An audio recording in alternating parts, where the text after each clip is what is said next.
Tanggol! Tanggol! Tanggol Montenegro! Talagang buong pangalan pa, no? Ako pa talaga maghahabol sa'yo?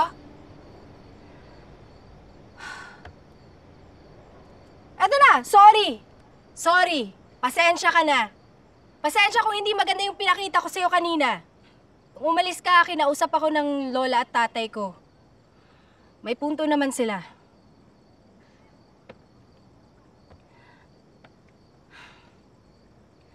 Alam mo, sa tingin ko, hindi ka naman talaga masamang tao eh. Diba, sinabi ko nga sa'yo, idol kita. Pero sana, totoo lahat ng sinasabi mo sa akin. Totoo ang lahat ng mga sinabi ko sa'yo. Oo! Tarantado akong tao, pero hindi ako masama.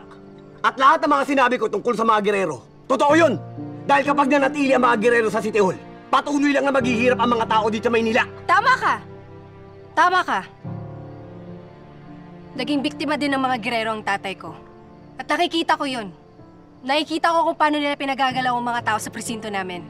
Pero, Tanggol, kahit naiintindihan kita, kahit ako gusto ko mawala ang mga gerero sa City Hall, sa mga pwesto nila, hindi pa rin magbabago ang sitwasyon na kriminal kayo. Dahil sa mga droga at pera na nakuha sa inyo.